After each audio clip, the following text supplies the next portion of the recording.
Dan pagi ini saya akan sharing dengan saudara sebuah pengajaran firman Allah yang pagi ini saya berikan tema, berikan judul persatuan. Ya. Berkat apa yang ada di dalam persatuan? Itu yang coba kita pelajari dalam peristiwa Pentakosta, dalam Kisah Rasul pasal 2 ayat 1 sampai 4, saudara. Mari kita akan baca ayat ini secara bergantian.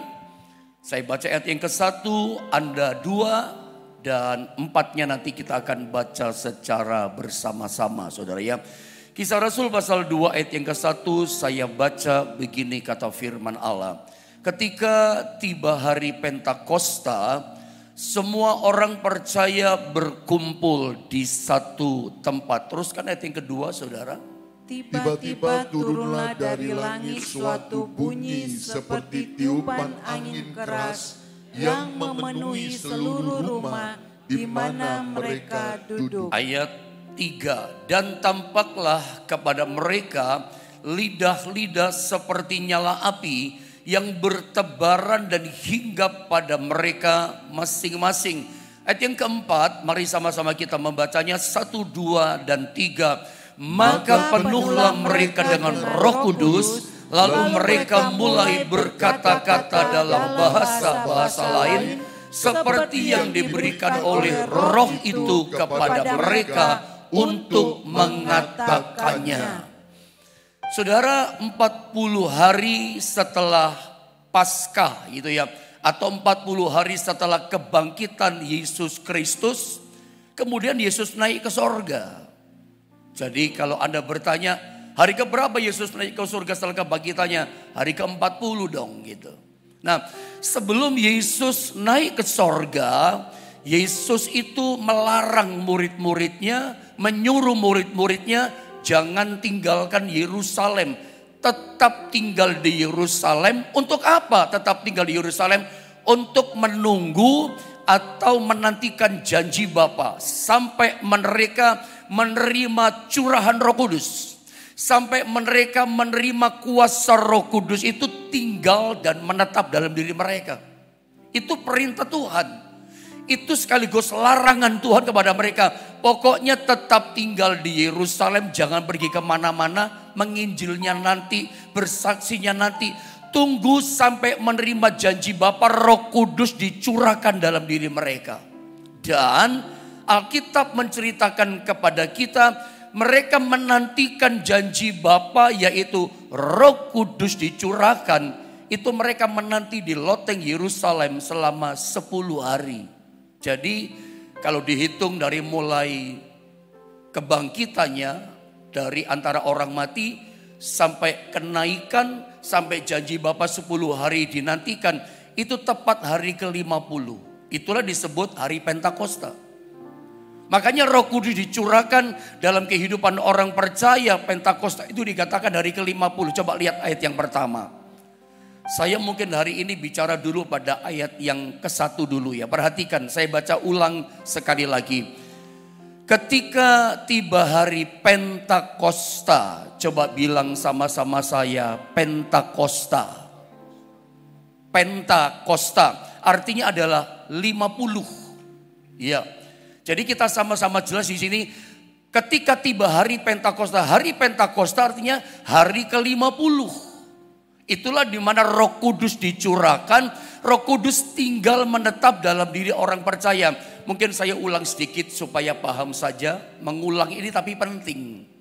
Jadi hari ini setiap kita orang percaya, termasuk di gereja kita masing-masing, saya ulang, kita gak usah saling menghakimi. Kok gerejamu ada 10 hari doa, gerejaku gak pakai. Karena gembalaku katakan begini, kita gak usah saling menghakimi. Anda merayakan boleh, silakan. Gak merayakan, ya silakan gitu ya. Tapi gak usah saling menyakiti. Hari-hari ini kayaknya saling tuding menuding begitu ya.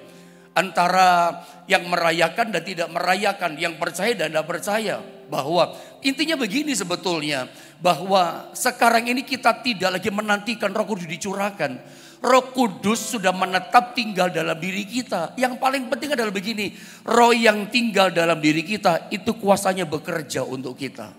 Kuasanya teraktivasi. Kuasanya itu betul-betul mengalir dengan deras. Kuasanya dengan luar biasa bekerja.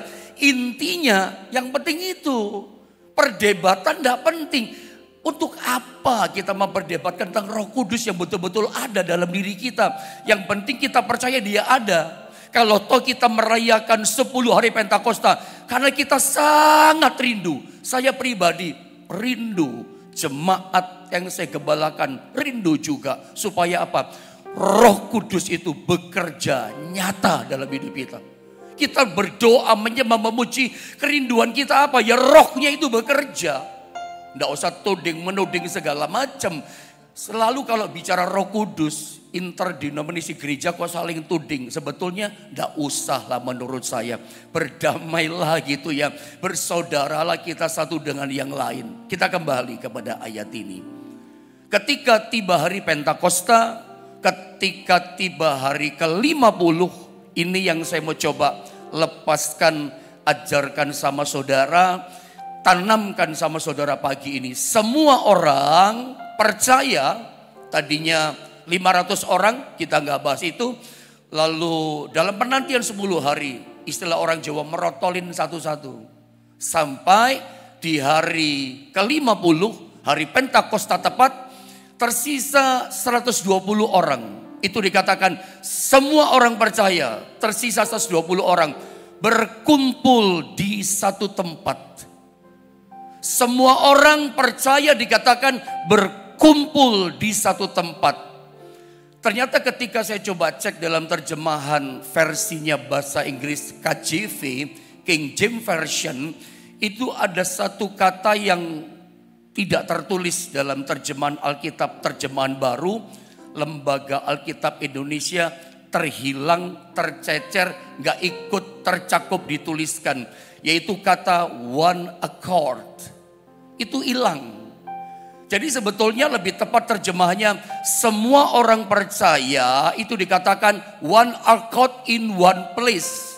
Yang tepat terjemahnya lebih lengkap, ya, lebih berisi, lebih tajam, lebih jelas adalah semua orang percaya yang di loteng Yerusalem itu dikatakan berkumpul di satu tempat, one accord, bersehati.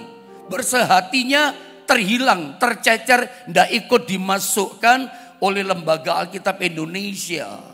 Dalam terjemahan baru harusnya ada kata one accord. Mereka semua orang percaya berkumpul di satu tempat dengan unity, dengan one accord, dengan bersehati, dengan bersatu. Nah ini yang hilang. Karena rupanya begini, saya simpulkan kenapa ada kata one accord, ada kata bersehati, ada kata persatuan, ada kata bersepakat di sini. Karena rupanya begini, coba Anda lihat gambar berikutnya. Multimedia langsung saja, ikutin saja ya. Rupanya Roh Kudus itu baru mau bekerja, ya. Roh Kudus itu baru mau turun gitu bekerja atas umatnya secara nyata. Ketika umat Tuhan itu in one accord. Ketika umat Tuhan itu bersepakat. Ketika umat Tuhan itu bersehati bersatu. Roh Kudus turun. Roh Kudus dicurahkan. Roh Kudus itu bekerja di tengah-tengah umatnya. Jadi kalau kita rindu, Roh Kudus itu bekerja dalam hidup kita. Roh Kudus bekerja nyata dalam rumah tangga kita masing-masing, dalam hidup pernikahan kita. Sampai Roh Kudus yang adalah pribadi Allah sendiri. Roh penolong yang nuntun kita, kasih nasihat kita, yang bekerja nolongin kita. Dia turun bekerja nyata dalam hidup kita. Saya mengingatkan, kita orang percaya, belajarlah begini. Bangun hidup kita, bangun hidup yang suka bersehati. Bangun hidup persatuan.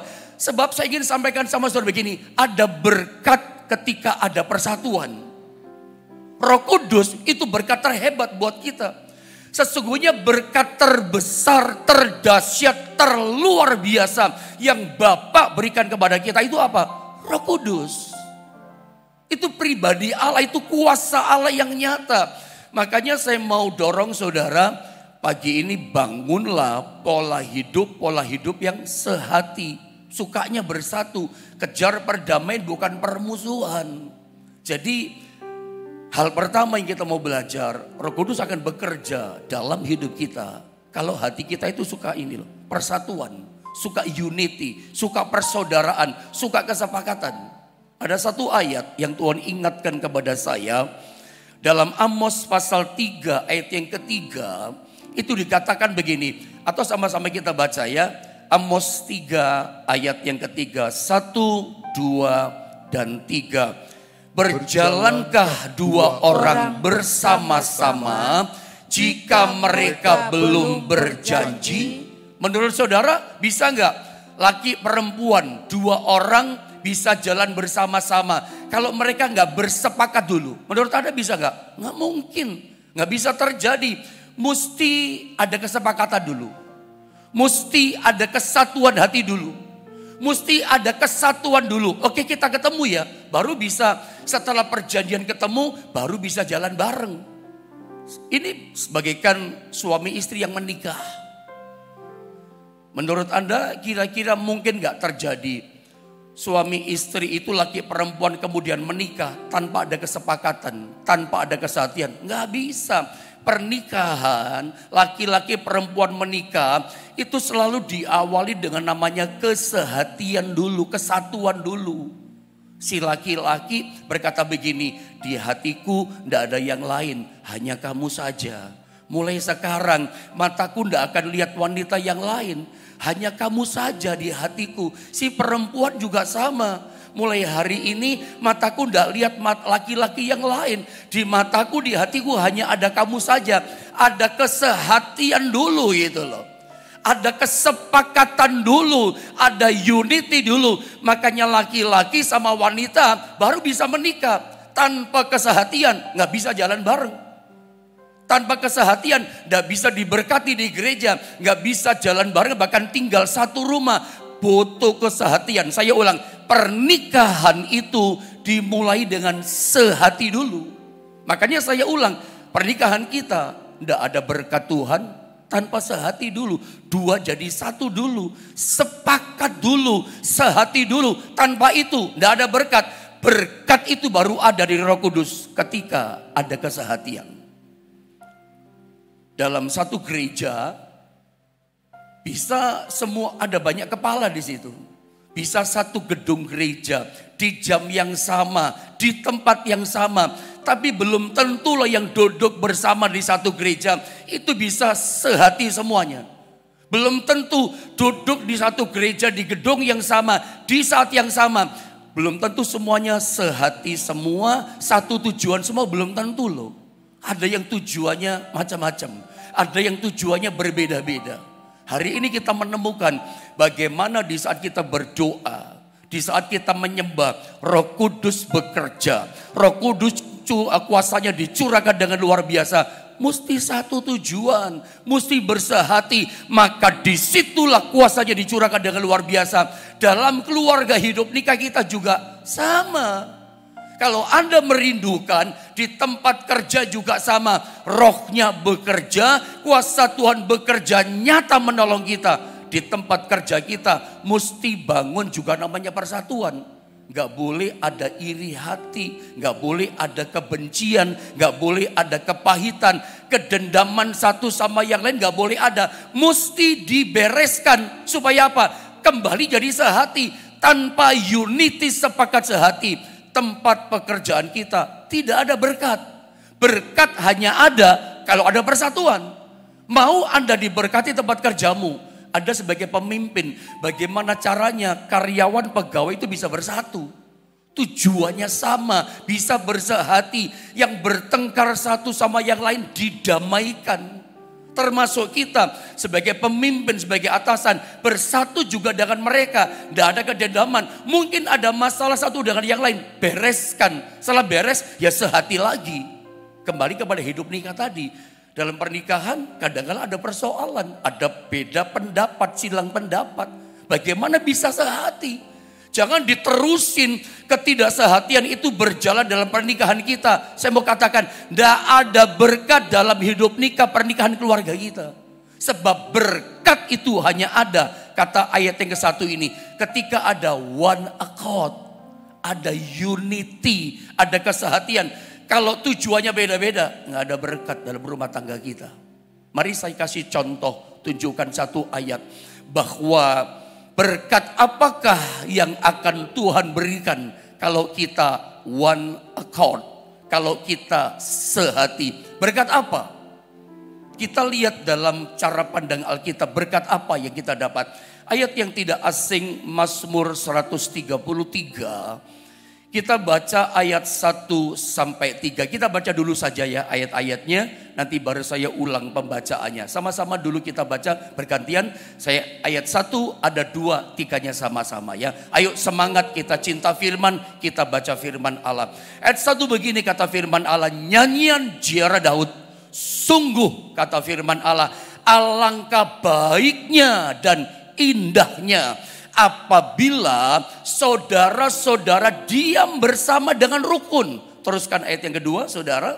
Seperti minyak yang baik di atas kepala meleleh ke janggut, yang meleleh ke janggut Harun dan ke leher jubahnya. Sama-sama kita baca di ayat yang ketiga, 1, 2, dan 3. Seperti embun gunung Hermon yang turun ke atas gunung-gunung Sion, sebab kesanalah Tuhan memerintahkan berkat kehidupan untuk selama-lamanya. Mari kita lihat berkat apa yang Tuhan berikan kalau kita bersatu. Saya mau terangkan dulu ayat 1. Nyanyian ziarah Daud, sungguh dikatakan alangkah baiknya dan indahnya apabila saudara-saudara dikatakan diam bersama dengan rukun. Perhatikan kalimat yang berkata diam bersama dengan rukun. Dalam terjemahan lain pakai kata unity. Diam bersama itu kata apa? Bersatu, bersehati, bersepakat, duduk sama-sama, bisa rukun, bisa harmonis. Dan jadi ternyata ayat 1 bilang gini, di mata Tuhan setiap kali Tuhan melihat anak-anaknya bisa duduk bersama dengan rukun, duduk bisa bersama dengan satu tujuan, bersehati, bisa bersepakat, bisa unity. Itu di mata Tuhan sebuah pemandangan yang indah. Itu di mata Tuhan sesuatu yang sangat baik. Jadi adalah baik dan indah di pemandangan Tuhan setiap kali Tuhan melihat di antara kita orang beriman, di antara kita hamba-hamba Tuhan, itu bisa rukun gitu loh. Bisa bersatu, bisa bersehati, bersepakat dengan satu dengan yang lain. Di mata Tuhan itu indah, di mata Tuhan itu baik sekali. Sehingga sampai muncul ayat yang kedua yang Tuhan janjikan, yang Tuhan berikan kepada orang yang bisa unity, kepada orang yang bisa one accord. Janjinya apa? Seperti minyak.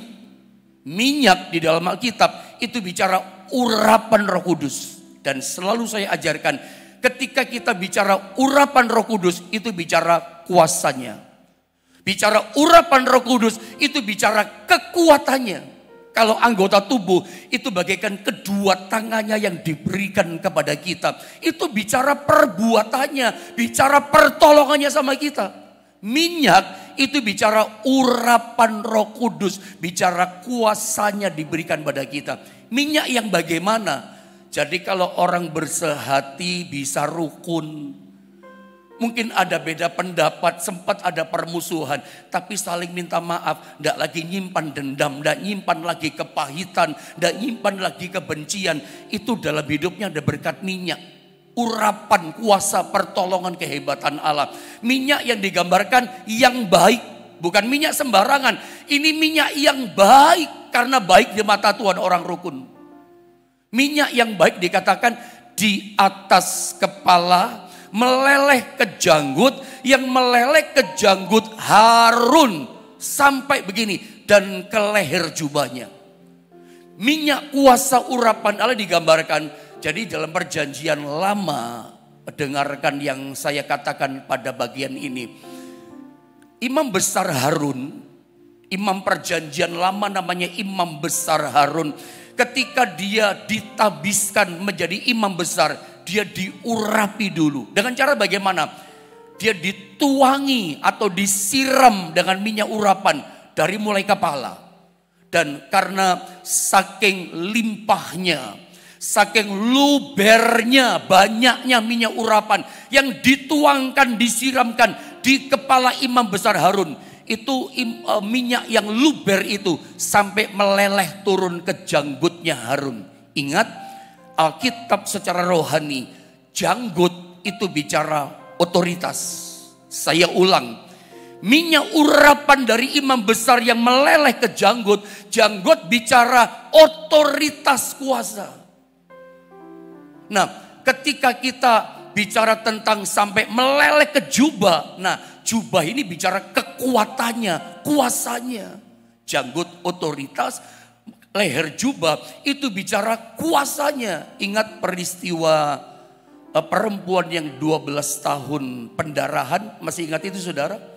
Ketika Yesus lewat, perempuan ini tertati-tati mungkin dengan tubuh yang lemah. Dia jamah jubahnya Yesus. Dan Yesus berkata, siapa menjamah aku? Ada ingat cerita itu enggak? Coba Anda lihat ya. Saya tadi sempat catat itu dalam Markus. Tolong multimedia bantu saya. Dilihat pada Markus pasal 5 ayat 30. Saya sedikit saja bacakan ayat ini. Markus 5, saudara Anda lihat ayat yang ke-30. Saya baca ya.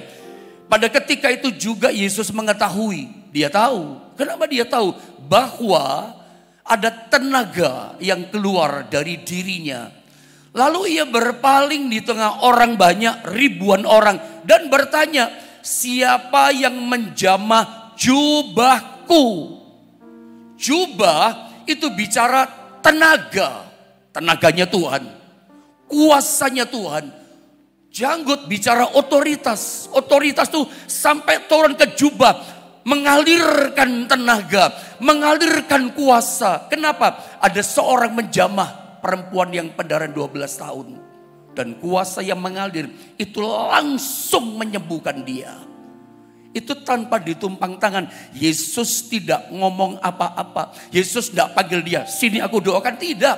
Itu dengan sendirinya mengalir itu kuasa.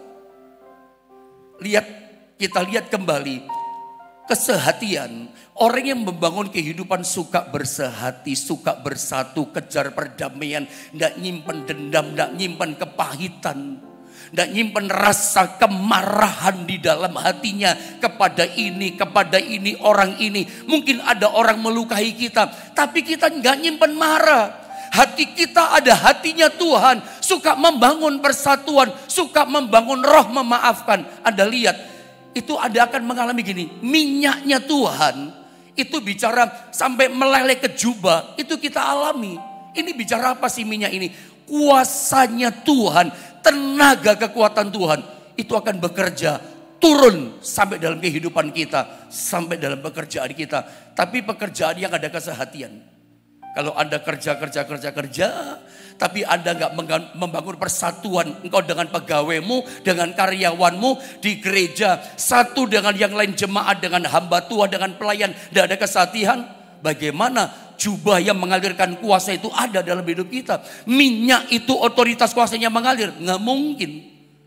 Jadi kalau kita rindu di gereja kita, di rumah tangga kita, sampai di tempat pekerjaan kita, otoritas dari urapan minyak itu sampai mengalirkan kuasa. Bangun persatuan. Harus ada persatuan. Sebab ada berkat kuasa Tuhan di dalam persatuan. Persatuan penting. Sangat penting. Pernah saya sampaikan sama saudara. Semua orang mendesak Yesus. Semua orang pegang jubahnya itu. Tapi nggak ada tenaga yang keluar. Saya pernah sampaikan, tenaga yang keluar dari tubuhnya Yesus lewat jubahnya itu terjemahan asli seperti aliran listrik.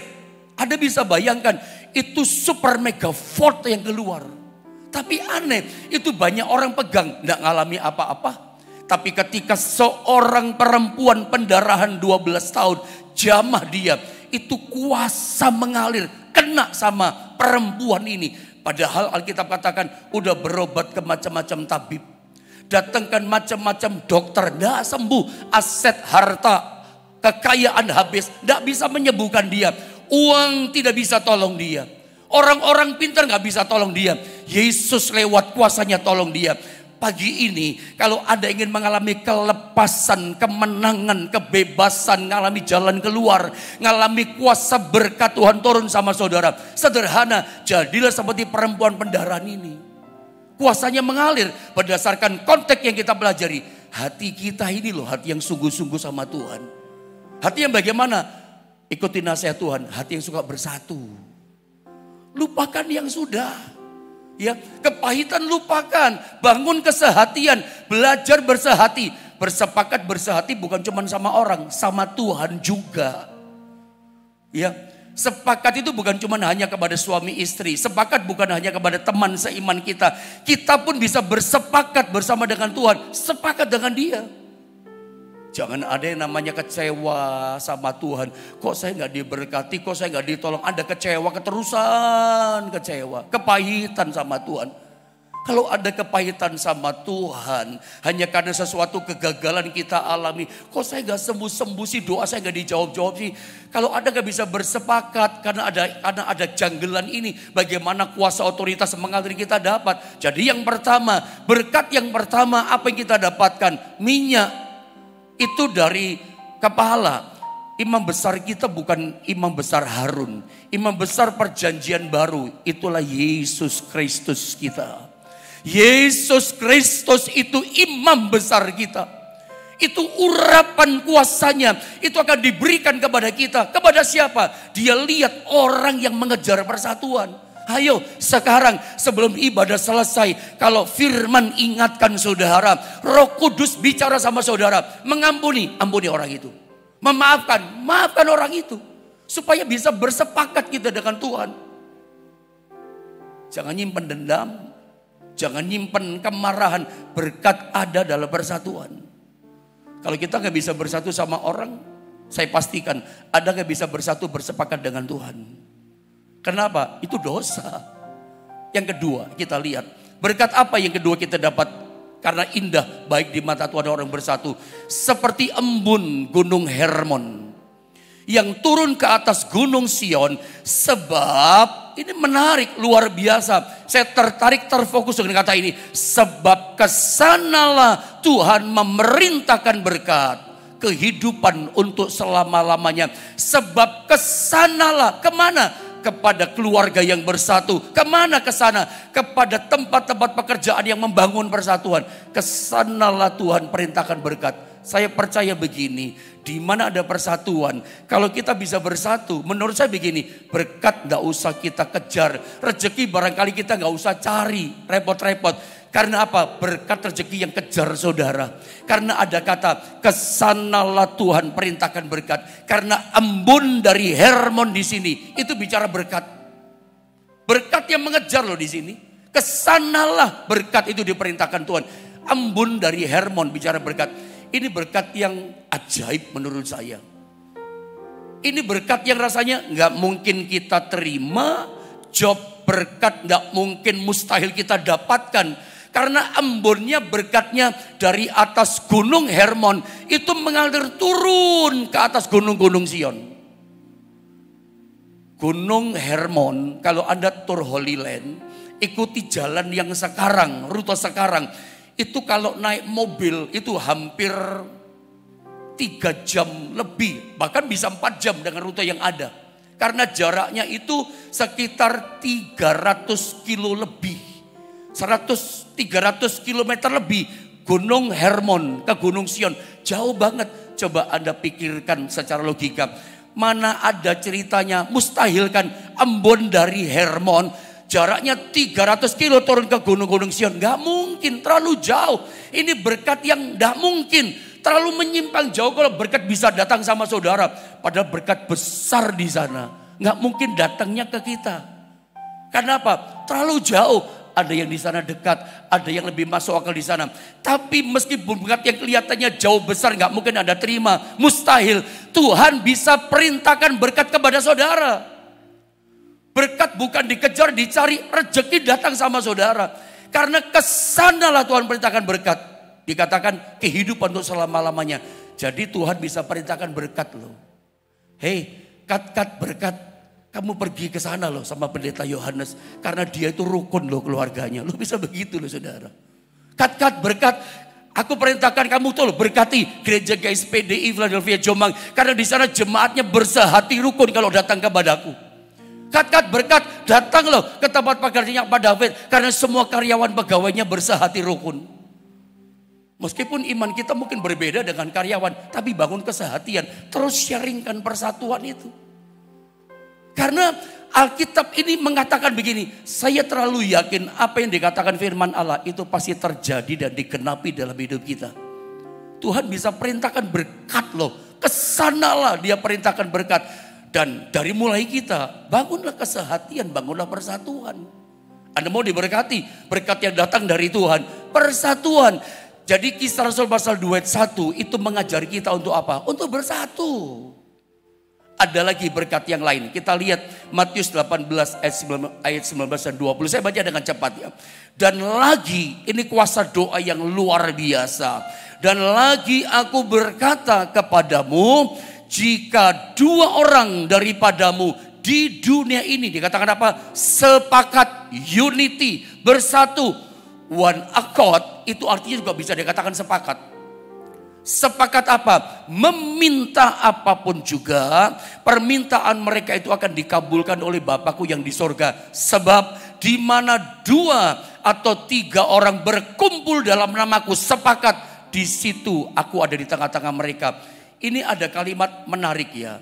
Kalau kita bisa unity, bersepakat, bersatu, satu tujuan. Dikatakan meminta apapun juga. Bukan meminta sesuatu, no. Meminta apapun juga.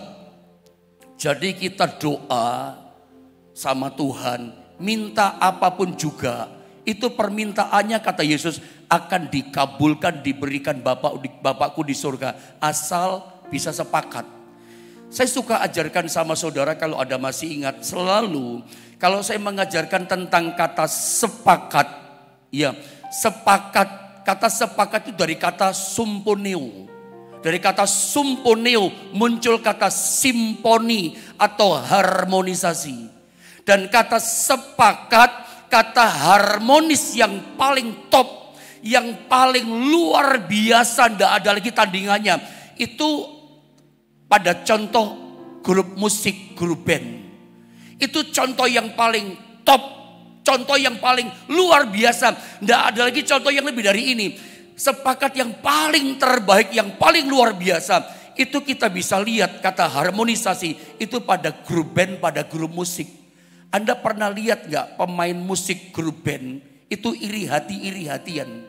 Misalnya begini, pemain gitar bass iri hati sama penyanyi. Atau pemain drum iri hati sama pemain keyboard. Enakan kamu cuma duduk pencet-pencet, saya musik gedebuk keringatan. Ada seperti itu? Gak ada. Grup band, setiap pemain musik itu sepakat.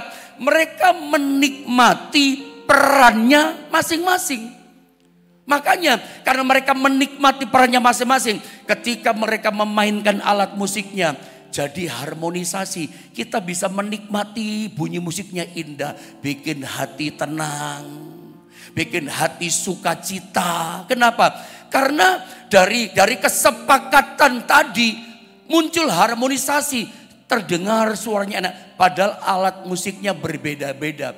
Cara mainnya beda-beda. Makanya contoh sepakat yang paling luar biasa. Ya orang memainkan musik. Musiknya beda alatnya. Satu main G, semua main G. Makanya bisa harmonisasi. Anda nangkep ya. Kalau dalam keluarga kita bisa harmonisasi begini. Nikmati peran masing-masing. Istri nikmati perannya, suami kepala keluarga nikmati perannya, dalam gereja juga sama. Masing-masing kita nikmati perannya, wah kuasa Tuhan akan dicurahkan. Kuasa doa kita akan powerful. Kenapa doa kita powerless? Gak ada kuasa, doa gak ada jawaban. Doa itu seperti gak ada apa-apanya, kosong menembus langit. Bagaimana caranya doa kita powerful, bukan powerless, gak ada kuasa.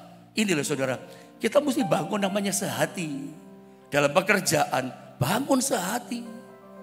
Kesehatian ini penting loh, kesepakatan. Bisa bersepakat ini penting. Terutama hati kita loh, bersepakat dengan Tuhan. Apa yang Tuhan katakan, kita nurut. Jadi pagi ini, kalau Tuhan ingatkan pada kita, kebencian hati-hati, singkirkan di hati kita. kedendaman, kemarahan yang besar. Kadang kita itu manusia daging darah daging, nyimpen kemarahan yang besar, nggak bisa menyelesaikan, nggak ngerti kapan waktunya stop, berhenti. Sekarang waktunya stop. Sebelum doa berkat dilepaskan, berdamai dengan sesama. Nanti kalau saudara sudah mulai bisa mengampuni, melepaskan maaf, pengampunan buat siapapun yang pernah menyakiti kita, tidak simpan di hati. Anda lihat kuasa doamu akan powerful. Doamu setiap pagi kamu akan lihat kuasanya luar biasa. Apapun yang kamu minta, Alkitab katakan Bapamu di sorga akan mengabulkannya. Jadi kesatuan itu penting dalam gereja, dalam tempat pekerjaan, sampai rumah tangga kita. Jadi kalau ada gak mau diberkati gampang. Aku gak mau berkat, bertengkar terus dalam rumah tanggamu. Kalau ada gak mau diberkati tempat pekerjaanmu, sepi jobnya, sempat berkatnya gak ada gitu. Gampang, bertengkar terus sama pegawai. Bertengkar terus sama karyawanmu. Dipastikan gak ada berkat. Berkat ada ketika bersatu. Karena persatuan itu kayak wadah. Kalau wadahnya saja retak bagaimana? Wadahnya itu gak bisa disambung. Persatuan itu kayak baskom yang besar gitu ya. Besar itu nampung berkat. Makin bersatu, nampung berkatnya banyak, nampung jobnya banyak, nampung rezekinya banyak. Bersatu. Rumah tangga kita kalau bersatu, oh berkatnya luar biasa. Setiap hari ada berkat. Barangkali menurut saya berkat bukan dikejar aja, bukan dicari. Tidak mencari-cari berkat pun berkat akan mengejar mencari saudara. Karena kesatuan itu kayak wadah menampung berkat. Saya berdoa di rumah tangga, di gereja, di tempat kerja kita. Itu nampung berkat yang luar biasa. Kenapa? Ada kesatuan di dalamnya. Mari kita sama-sama datang kepada Tuhan.